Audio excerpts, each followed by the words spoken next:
Hello बच्चों, आज आप लोगों को केमिकल काइनेटिक्स में दूसरा लेक्चर देने वाले हैं। और दूसरा लेक्चर देने से पहले आप छोटा सा काम करेंगे। यदि आपके पास रिकॉर्डर होगा तो रिकॉर्ड करके इस मैसेज को जरूर शेयर करेंगे। सारे स्टूडेंट्स को अभी एग्जाम देने के लिए ट्रेंड को चालू कर दिया है, सबको पता है। मैं आज मार्केट गया था तो हमें लगा था कि जैसे पहले बस चलता था उससे भी ज्यादा कहीं भीड़ आज हमने देखा है। बस में, ऑटो में, ट्रेन भी स्टार्ट हो गया, पैसेंजर ट्रेन। सबको पता है। एक ये लफड़ा केवल कर दिया कि बच्चे के लिए स्टार्ट किए हैं, ऐसा कुछ भी नहीं है, सबके लिए स्टार्ट है। आपको नहीं पता है, आप जाकर के विजिट कीजिए, आपको पता चल जाएगा। सरकार को लगती है स्कूल और कॉलेज खुलेगा ना तो कोरोना वहां बेंच डेस्क से उठ करके देह में सट जाएगा, शरीर में लग जाएगा। लफड़ा यही है। तो आप सभी बच्चे को पता है कि इस वैश्विक महामारी में सबको बच के चलना चाहिए था, चाहे बस हो, ट्रेन हो, एवरीवेयर। मैं क्लास की बात नहीं कर रहा हूं, हर जगह की बात कर रहा हूं। तो सरकार को पता है कि सबसे ज्यादा यदि कोरोना फैलेगा तो वो स्कूल और कॉलेज के खुलने से फैलेगा। गलत सोच है। सोच ये है कि मूर्ख बनाओ और शासन करो। पहले था फूट डालो शासन करो, अब मूर्ख बनाओ शासन करो।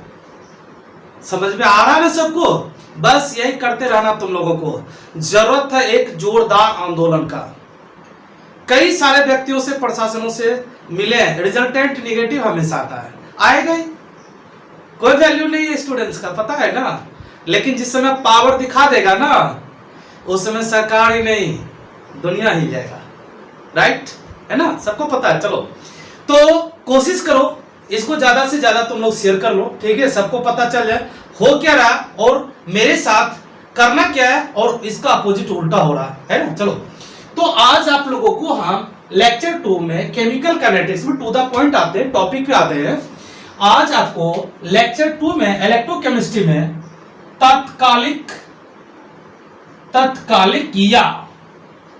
या तात्क्षणिक अभिक्रिया का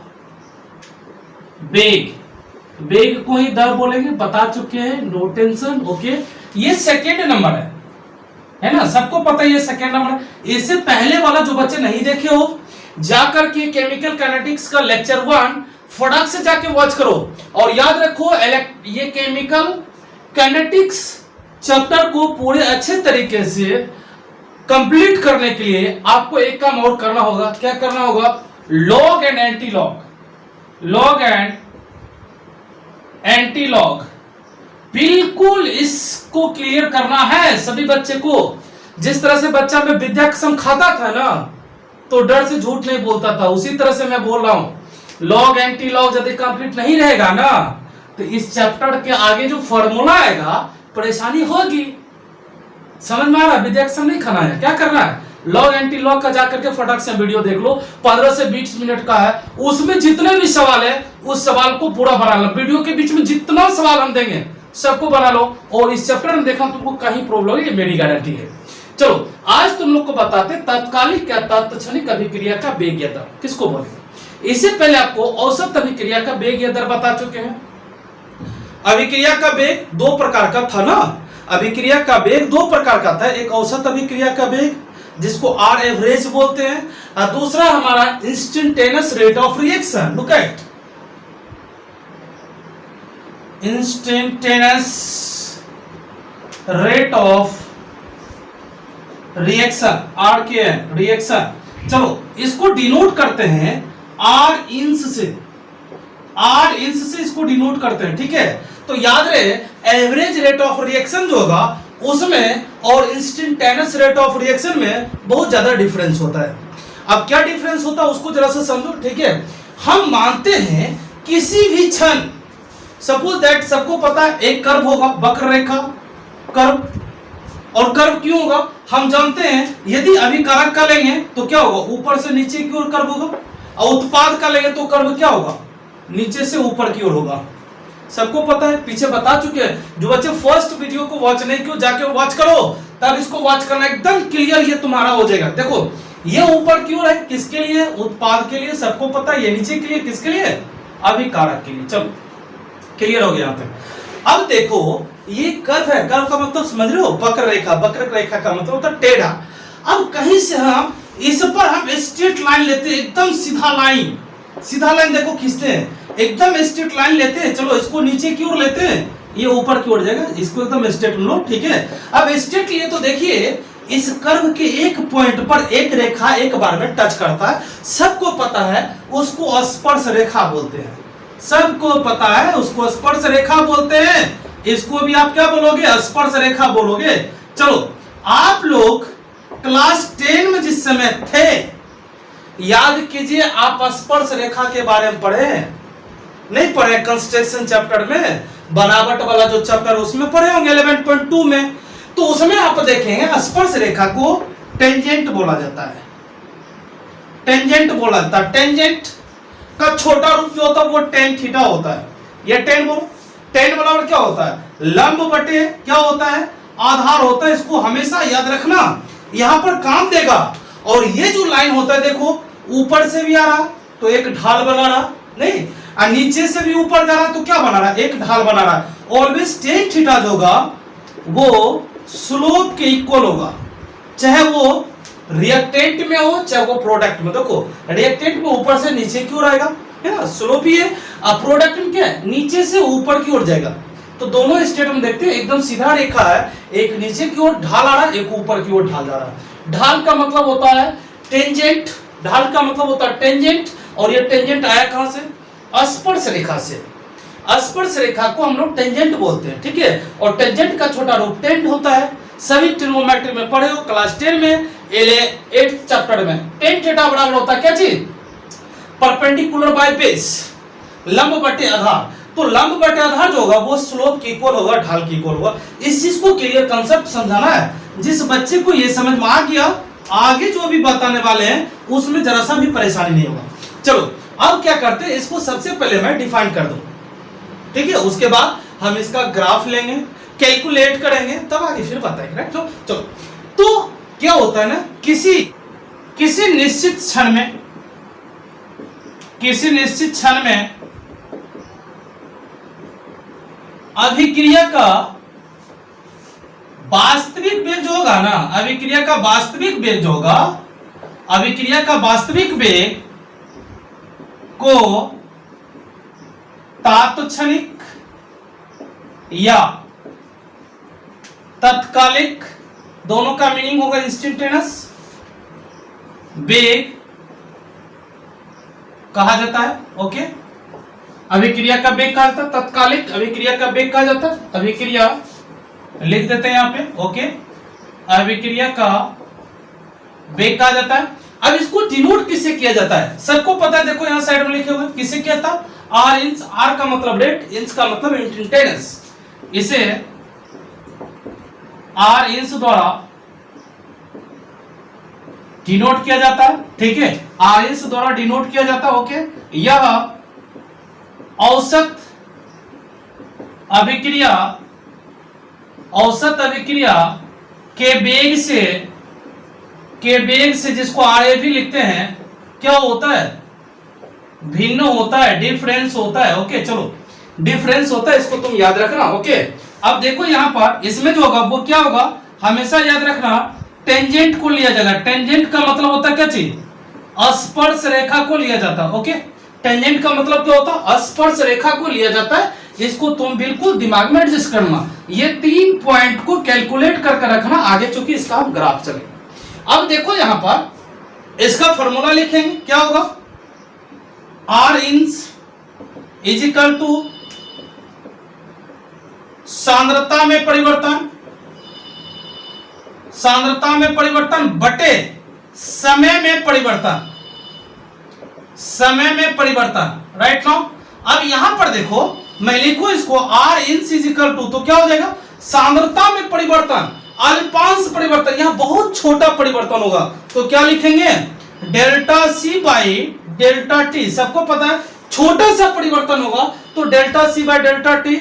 यदि ये limit as tends T to 0 हो तो एक लिमिट ले लिया जाएगा, ठीक है। जैसे लिमिट लेते हैं आप याद रखेंगे डेल्टा हट जाएगा, डेल्टा हटने के बाद क्या लगता है, इसका अवकलन होता है, डिफरेंशिएशन होता है, तो R in is equal to DC by ये क्या हो जाएगा, dt। ये एक फार्मूला रेडी हो गया। ओके चलो यहां तक फटाफट से नोट करो, तब इसका हम ग्राफ बताते हैं और ग्राफ में क्लियर करते हैं, राइट नाउ। सो ये हमारा फार्मूला प्राप्त हो। अब देखो इस पर क्या होगा, जहां पर आपका वो डीसी है ये क्या हो जाएगा, सांद्रता में क्या चीज, अल्पांश परिवर्तन। अल्पांश परिवर्तन, अल्पांश का मतलब काफी छोटा या सूक्ष्म ही आप बोल सकते हो।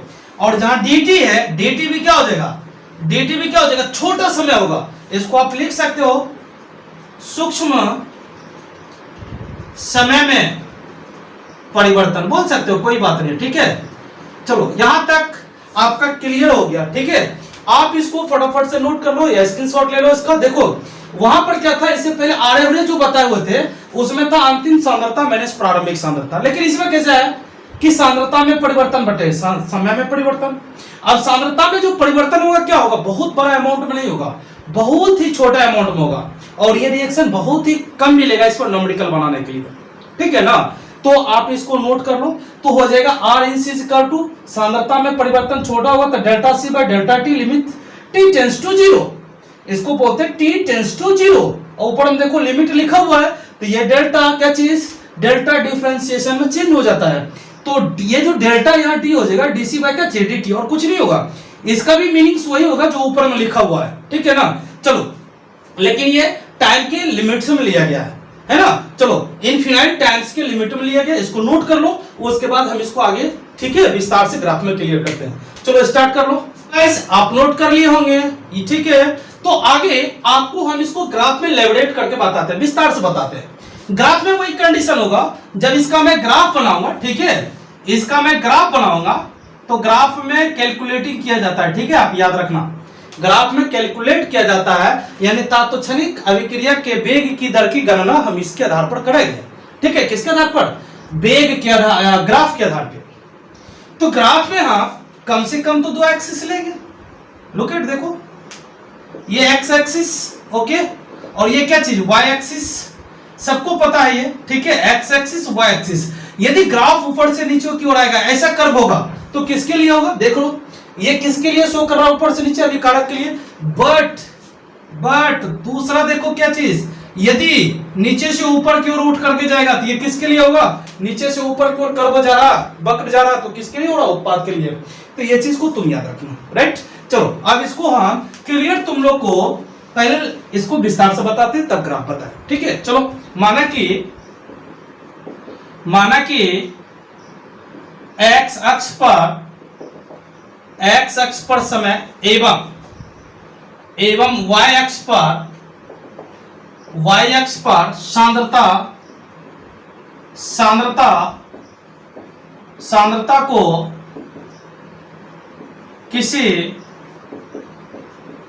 समय में लिया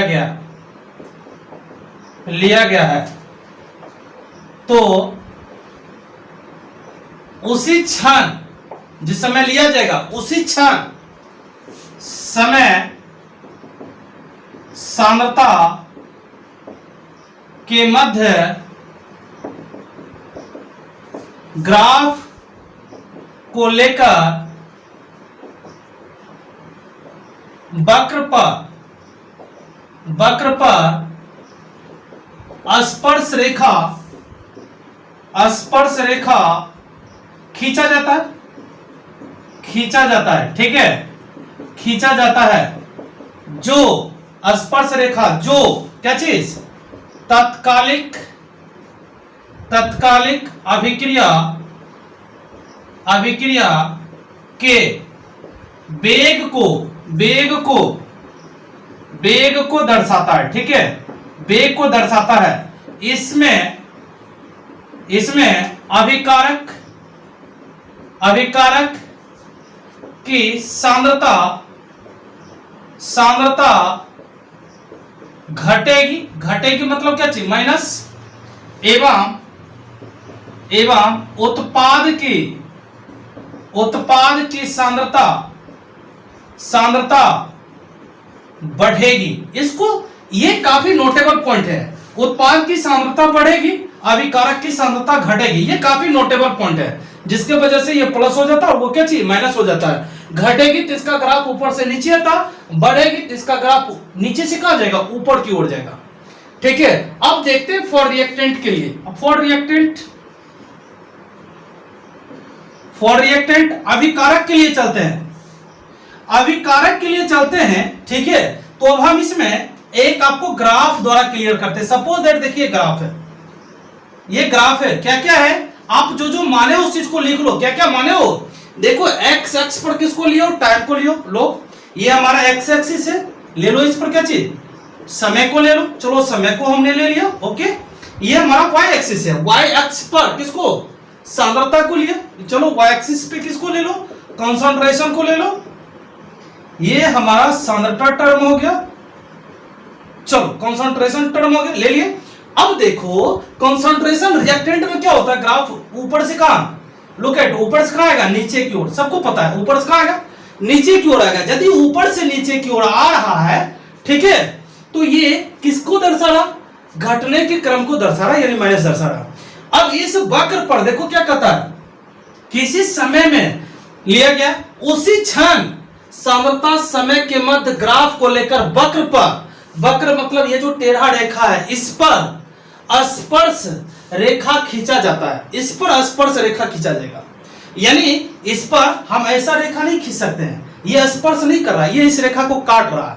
ठीक है, वक्र रेखा को काट रहा, तो ऐसा रेखा लेंगे जो इसको केवल टच करे, स्पर्श करे। देखो डॉट लाइन से आइडिया लगा कर लेते हैं, आप क्लियर कर लेना स्केल से। हम आइडिया लगा कर लिए, ये क्या कर रहा है ना कि ये केवल टच कर रहा है, इसको ये केवल टच कर रहा है, इस पॉइंट पे टच कर रहा है। इस पॉइंट को हम बी मान लेते हैं। वही क्षण एक ऐसा आएगा जहां पर इसको, ये कर्व जो है, वक्र रेखा जो है, इसको टच कर रहा है बी को यदि हम नीचे की ओर बढ़ाते हैं तो मान लेते हैं ए पॉइंट पर जाकर टाइम पे टच कर रहा है, और ऊपर की ओर यदि लेते हैं तो मान लेते हैं ये सी पर जाकर के वाई एक्सिस पे टच कर रहा है, और ये हमारा बीच में क्या चीज, ओरिजिन आ गया। अब देखो त्रिभुज बन रहा, ओ ए सी, क्या ये समकोण त्रिभुज हो रहा है ना, जवाब होगा यस। इसमें tan थीटा बराबर कहेंगे, क्या होगा, बोलो क्या बोलोगे फटक से, लंब बटे आधार होगा। वैसे भी तुम बोलो सांद्रता बटे समय ही लेते हैं ना, परिवर्तन में लेते कि नहीं, वेग में सांद्रता बटे समय, तो लंब बटे क्या चीज, आधार लेंगे। इसको एकदम तुम याद रखना, ये कहीं नहीं मिलेगा बुक में, ये मेरी गारंटी, ये मेरे द्वारा क्रिएट किया हुआ है, ताकि आप आसानी से समझो। चलो अब इसमें हम रिएक्टेंट के लिए लेते हैं, तो क्या होता है, ठीक है, वक्र पर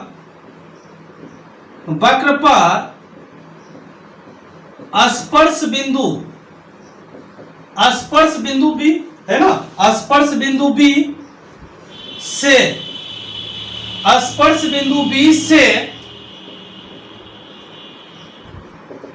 स्पर्श रेखा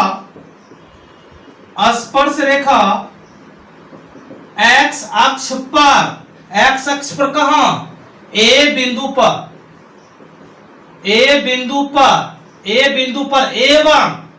एवं ये तो एक्स अक्ष पर हुआ ना, ये ए पर आ गया, लेकिन देखो वाई एक्सिस है, वाई एक्सिस के कहां पे जा रहा है, सी बिंदु पर, एवं वाई अक्ष पर कहां, सी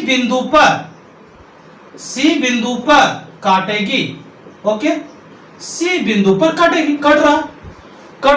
तो अब ये तुम बोलो इसमें आर इंच क्या होगा, ताप क्षणिक अभिक्रिया का वेग या दर क्या होगा, तो यहां पर हो जाएगा सांद्रता कहां से कहां तक है, बोलो ओ से लेकर के सी तक, क्या हो जाएगा ये ओ सी बटे क्या चीज, टाइम में क्या रहा, टाइम में देखो ये क्या रहा, यहां से लेकर के यहां तक ओ ए, ओ सी बाई ओ ए, यही हो जाएगा हमारा स्लोप यानी ढाल, यही हमारा हो जाएगा स्लोप यानी ढाल। अब इसको तुम ओ ए बाय ओ सी, ये लंब बटे आधार है, जिसको तुम बोल सकते हो टेन थीटा, नहीं तो कोई दिक्कत नहीं है। ऐसा तुम लिख सकते हो। तो ये जो बी पॉइंट है ये किसको डिनोट कर रहा है? तत्कालिक वेग को डिनोट कर रहा है। ओके, तत्कालिक वेग को डिनोट कर रहा है गाइस। आई होप कि ये क्लियर तुमको समझ में आ गया होगा, ग्राफ किस तरह से हुआ और कैसे हुआ। इस स्पर्श रेखा के लिए एक चीज दिमाग में एडजस्ट करना, टेन थीटा। टेन थीटा का मतलब होगा लंब बटे आधार। लंब के रूप में सांद्रता होगा और समय के रूप में क्या चीज? आधार के रूप में समय होगा, इसको याद रखना। ठीक है, चलो इसको फटाफट से नोट कर लो, उसके बाद हम तुमको इसी के आधार पर प्रोडक्ट के लिए वो साइड बताते हैं। अब देखो यदि हम प्रोडक्ट के लिए चलेंगे तो इस साइड वाला ग्राफ को देखो, ये नीचे की ओर था स्पर्श लिए अभिकारक का, यही चीज ग्राफ देखो यहाँ पर है, सेम टू सेम है कि नहीं है? ये केवल एक्सिस लिए और ये केवल एक्सिस लिए, तो यही एक्सिस लेने के लिए यहाँ टेन थीटा लिए, एक ठो लंब लिए, एक ठो आधार लिए। दैट्स क्लियर हो गया। यही चीज तो आपको यहाँ पर साइड में क्लियर कर दिया, इसलिए बोल दिए थे ये क्लियर है तो आगे आपका क्लियर रहेगा। अब देखो यहाँ पर उत्पाद में चलेंगे तो क्या होगा? तो उत्पाद में भी क्या चीज हमको रेखा लेना पड़ेगा। कौन कौन रेखा लेना पड़ेगा सबको पता है, एक्स और वाई एक्सिस लेना पड़ेगा। चलो हम यहाँ पर क्लियर करते, तुम लोग ध्यान दो। ओके, चलो इसको मिटा देते हैं, ये तुम पहले ही नोट कर चुका है, स्क्रीनशॉट इसका ले चुका है। ओके, चलो हमने इसको हटा दिया छुट्टी। अब दूसरा देखो, फॉर क्या चीज? प्रोडक्ट। फॉर प्रोडक्ट, प्रोडक्ट के लिए यदि चलते हो तो क्या हो सकता है? आइडिया लगाओ। सबसे पहले तो आप ग्राफ लोगे, ठीक है, चलो ग्राफ ले लो, ग्राफ ले लो। ये X axis, okay, and then next ये वाई एक्सिस, राइट। तो इसमें ग्राफ क्या होगा? नीचे से कहां जाएगा? नीचे से कहां? ऊपर की ओर जाएगा। दैट मींस ऐसा इसका कर्व होगा कि नहीं होगा? तो आपका जवाब होगा यस। इसमें भी एक टेंजेंट लेंगे, इस कर्व पर भी एक स्पर्श रेखा खींचेंगे इस टाइप से, कहीं पर टच करे एक ही जगह। चलो इस पॉइंट पे टच कर गया एक जगह, इस पॉइंट पर टच कर गया एक जगह, हम मान लिया यहां पर ये टच कर रहा है, तो उसको हम नोट कर देते हैं। ये क्या चीज? ये बी पॉइंट पे टच कर रहा है, राइट। अब देखो यदि ई साइड लेते हैं तो ये हमारा सांद्रता होता है, ठीक है। एक्स एक्सिस के समांतर होगा सांद्रता, और सॉरी वाई एक्सिस के होगा तो सांद्रता, यदि एक्स एक्सिस के समांतर होगा तो वो हमारा टाइम हो जाएगा। अब इस स्पर्श रेखा से हम एक त्रिभुज बनाते हैं, समकोण त्रिभुज, तभी टेन थीटा लागू होगा। चलो तो वाई एक्सिस के समांतर लेते हैं, देखो ये ले लिए, और एक्स एक्सिस से समांतर लेते हैं ये एक त्रिभुज हो गया, इस पॉइंट को वो मानते हैं, ठीक है। और ये जो स्पर्श रेखा ऊपर की ओर जो गया वो सी पॉइंट है, ऊपर की ओर जो गया वो सी पॉइंट है, और नीचे की ओर जो हम बढ़ाए अपने मन से वो हमारा ए पॉइंट है, इसको हम मान लिया। यदि ऐसा होता है, ठीक है, और ऐसा ही होगा, एक पॉइंट पर स्पर्श करा, स्पर्श रेखा खींचे तो एक्स के समांतर हम एक लाइन लिए ओ ए, और वाई के समांतर हम लिए ओ सी, इसलिए लिए कि ओ सी हमारा सांद्रता है और ओ ए जो है हमारा वो टाइम है, टाइम के समांतर है और ये सांद्रता के समांतर है। अब चलो लिखो, अब ये जो बी पॉइंट है ये क्या चीज? यही हमारा तत्कालिक वेग को दर्शा रहा, जो क्या होगा? ये देखो लंब है और ये क्या आधार है, क्या चीज? ओ सी बाई ओ ए को इंडिकेट कर रहा है। अब इसको हम जरा सा नीचे लेवरेट करें, विस्तार करें। चलो अब यहां पर क्या हो जाएगा? आर इंस इक्वल टू क्या हो जाएगा बोलो? तो यह हो जाएगा आपका आर इंस इक्वल टू क्या चीज? सांद्रता। तो सांद्रता ये हमारा क्या चीज? सांद्रता ये ओसी, सांद्रता में परिवर्तन ओसी, और टाइम क्या? ओ ए, ओसी बाय ओ ए, तो ये एक स्लोप निकल गया एसी, बराबर हो जाएगा ढाल, ठीक है, स्लोप हो जाएगा, और यही ढाल जो होगा क्या चीज? टेन थीटा होगा। दोनों में देखो सेम टू सेम आया, केवल अंतर किस चीज का? कर्व इसका नीचे आ रहा है, इसका कर्व ऊपर की ओर जा रहा है, ठीक है, कर्व ऊपर की ओर जा रहा, तो हम ये एक्सिस के एलोंग लेंगे, साथ में लेंगे, तो ये वाई एक्सिस के सामने सामने खींचे हैं, ये एक्सिस ऐसे था, इसको हम ऐसे खींचे, ठीक है, क्योंकि एक्सिस पे आपको दर्शाना पड़ेगा, तो ये एक्स एक्सिस के साथ है और ये वाई एक्सिस के साथ है। ऐसा यहां पर नहीं हुआ, यहां पर क्या हुआ? एक्सिस पर ही आ गया, ठीक है। तो आपको ये दोनों में फर्क समझ में आ गया होगा, आप इसको नोट कर लेंगे, इसका मैं पीडीएफ भेजूंगा, उसको उतार लेंगे, दैट्स क्लियर। इसमें कुछ नहीं है, ठीक है, और इससे उतना कोई फोकस नॉमिकल नहीं है, आगे जो बताने वाले वो काफी इंपॉर्टेंट है। ओके चलो नोट कर लो। चलो आगे वाला काफी इंपॉर्टेंट है, क्योंकि इस पर आपको नीट में जेई में नॉमिकल पूछता है।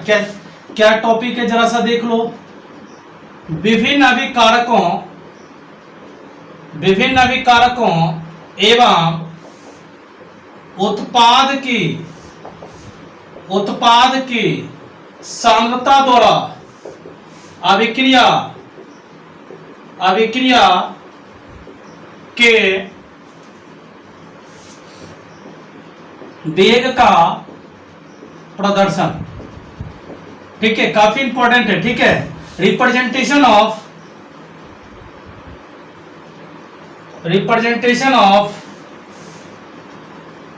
rate of reaction for various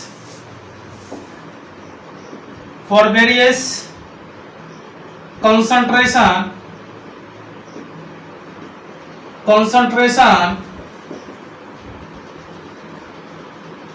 reactants and products। चलो अब इसको तुम लोग को समझाते हैं। अब यहां पर क्या होगा, अभिकारक एक नहीं होगा, यह उत्पाद एक नहीं होगा। हो सकता है अभिकारक एक से ज्यादा दो होगा, तीन भी हो सकता है, और उत्पाद हो सकता है एक से ज्यादा दो भी होगा, तीन भी होगा, चार भी हो सकता है। ठीक है, जैसे आपको हम बताते हैं, हम चावल लेते हैं, दाल लेते हैं, नहीं थोड़ा हल्दी लेते हैं, पानी लेते हैं, मिला करके कुकर पर चढ़ा देते हैं, तो क्या दाल भात अलग अलग चीज बनता है? नहीं, एक ही चीज बनेगा, खिचड़ी। तो हमारे कहने का मतलब ये कि लिए कई सारा चीज बना एक चीज नहीं, तो ऐसा कई सारा रिएक्शन आपको मिलेगा। लेंगे एक चीज, बनेगा कई चीज, लिए हैं कई सारे अभिकारक, अब बनेगा केवल एक उत्पाद। ऐसा कई रिएक्शन बनेगा, तो उसके कंसंट्रेशन द्वारा अभिक्रिया के वेग को हम दर्शाएंगे। तो इसके लिए सबसे पहला क्या है, समीकरण को संतुलित करना। सबसे पहला कंडीशन है संतुलित करना। रिएक्शन को संतुलित कर देंगे तो इसका रिप्रेजेंटेशन आसानी से हो जाएगा। एकदम बराबर करने के लिए आपको पता है कि यदि अभिकारक और उत्पाद के अमाउंट को बराबर करने के लिए रिएक्शन को क्या करना पड़ेगा, बैलेंस करना पड़ेगा। बिना बैलेंस का इसका प्रेजेंटेशन हम नहीं कर सकते। तो हम लेते हैं, मान लेते हैं ये एक रिएक्शन है, ए का अमाउंट ए, बी का अमाउंट बी। ठीक है, एक से ज्यादा है, देख लो अभिकारक। और उस साइड जो बन रहा है क्या बन रहा, सी का अमाउंट सी प्लस डी का अमाउंट क्या चीज डी। ऐसा हमने सपोज कर लिया, ऐसे हम सपोज कर लिए। तो ये जो हमारा हो जाएगा वेग जो होगा, अभिक्रिया का वेग जो होगा, अभिक्रिया का जो वेग होगा वो क्या होगा, अभिकारक में ये रिएक्टेंट जो होगा वो माइनस होगा और प्रोडक्ट जो होगा वो क्या होगा, प्लस होगा। इसको याद रखना, क्योंकि ये घटता और ये बढ़ता है, ये घटता है ये बढ़ता है, इसको सबको पता है। चाहे एक छोड़े या ये 10 छोड़े, उससे कोई फर्क नहीं है। फर्क है इसके घटने पर और इसके बढ़ने पर। यदि अभिक्रिया का वेग निकालोगे तो अभिकारक हमेशा घटेगा समय के साथ और उत्पाद हमेशा बढ़ेगा समय के साथ। तो कैसे निकालेंगे सर, देखो अभिक्रिया का वेग यदि निकालेंगे तो बराबर हो जाएगा 1/, यानी अमाउंट, उसका जो भी मात्रा होगा, जो भी आयतन होगा, जो भी मोल होगा वो बटे में होगा। 1/, यानी इस यौगिक के या परमाणु के आगे जो भी होगा अंक लगा हुआ वो बटे में आएगा। इसको याद रखना, 1/A इंटू ए के विघटन का दर आप लिख सकते हैं, ए के घटने का भी दर लिख सकते हैं, कोई दिक्कत नहीं है। ठीक है, दूसरा यहां पर देखिए क्या है बी, तो क्या हो जाएगा 1/B, तो बी के विघटन का दर, क्योंकि बी क्या चीज टूट करके दूसरे चीज में बदल रहा है। तो यहां पर देखते हैं बी का अमाउंट बी है, 1/B आ गया। ठीक है, अब यहां पर देखिए इस साइड क्या आ रहा है, यहां पर देखिए सी का अमाउंट सी है, तो क्या हो जाएगा बटे में आएगा। क्या चीज लिखोगे 1/C। अब देखो ये सांद्रता है, सी के बनने का दर, क्योंकि उत्पाद है ना सी तो बनेगा, उत्पाद है, ये टूटेगा और ये बनेगा। तो इसलिए ए और बी में लिखे हैं विघटन, क्योंकि ये दोनों टूट करके सी डी बन रहा, तो सी बन रहा तो बनने का दर, डी भी बन रहा तो बनने का दर। फंडा सेम टू सेम है, बराबर फिर हो जाएगा 1/D, चूंकि डी का अमाउंट डी है तो 1/D। फिर क्या लिखोगे डी के बनने का दर। इसको क्लियर कर लेना। अब देखो इसको तुमको हम एक ही साइड में लिखते हैं, रिएक्शन बिल्कुल बैलेंस है, टोटली बैलेंस है, इसको याद रखना। तो क्या हो जाएगा R इज इक्वल टू क्या चीज 1/A, okay 1/A minus concentration dA/dt, ठीक है ब्रैकेट बंद, इज इक्वल टू 1 बाय क्या चीज B, A के बाद B माइनस क्यों लिखा लगा सर? क्योंकि ये अभिकारक है, अभिकारक के लिए माइनस लगाओगे और किसी में माइनस लगेगा तो आपका जवाब होगा यस बी। बी भी अभिकारक है, क्या लिखोगे? 1/b, क्या चीज? Concentration d minus d b by क्या चीज? D t. That's clear. Is equal to अब माइनस नहीं लगेगा, अब क्या लगेगा इसमें? इसमें प्लस लगेगा। क्यों लगेगा? क्योंकि ये बन रहा तो ये बढ़ रहा है, तो क्या हो जाएगा? अमाउंट वही रहेगा 1/c, क्या चीज? इनटू कॉन्सेंट्रेशन डीसी बाय क्या चीज? dt। कहानी खत्म। अब d के लिए क्या लिखोगे? Equal to 1/d concentration d by क्या चीज? dt। ये कहानी आप तक क्लियर हो गया।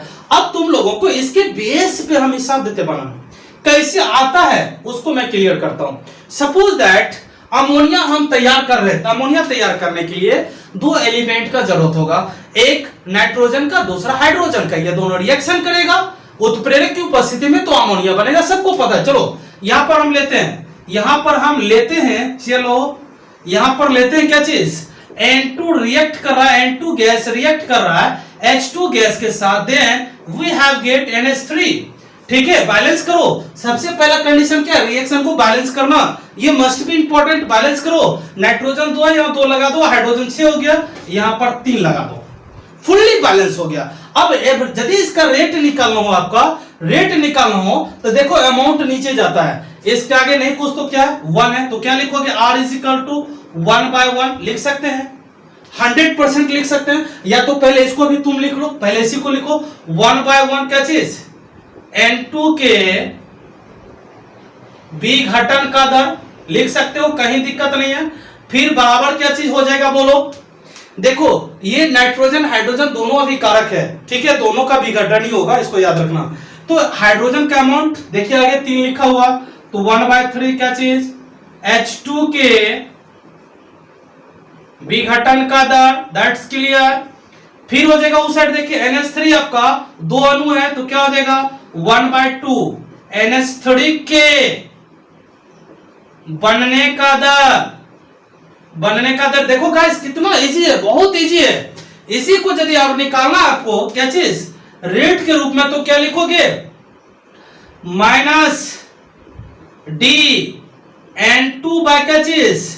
dt। देखो 1/1 रहे ना रहे कोई फर्क नहीं पड़ता है, ये N2 आपका भी कारक था, आगे माइनस लग गया। उसी तरह से देखो ये H2 विघटन हो रहा, तो ये माइनस होगा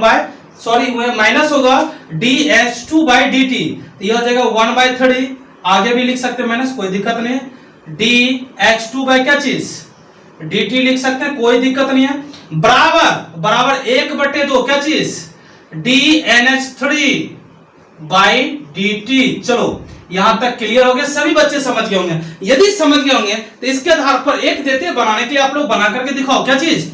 H2 गैस यदि रिएक्ट करता O2 गैस के साथ कैटेलाइज्ड के प्रेजेंस में, तो ये बनाता है 2H2O liquid.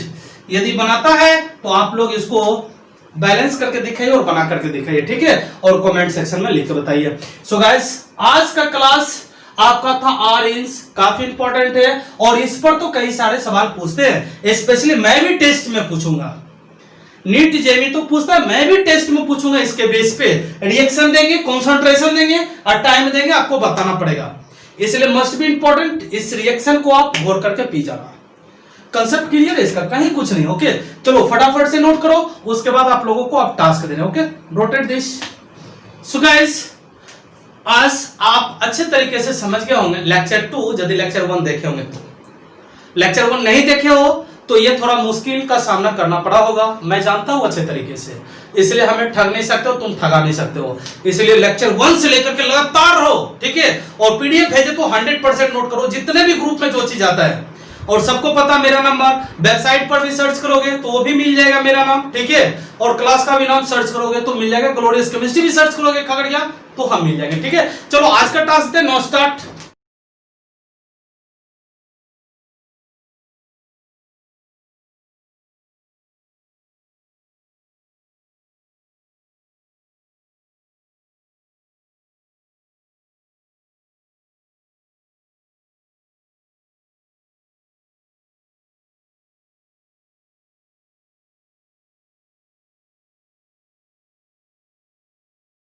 So guys, task बहुत सारे बच्चे कंटिन्यू बना रहे हैं। बहुत मजा आ रहा है जब तुम टास्क बना करके फटाफट से तुम लोग कमेंट बॉक्स में भेजते हो।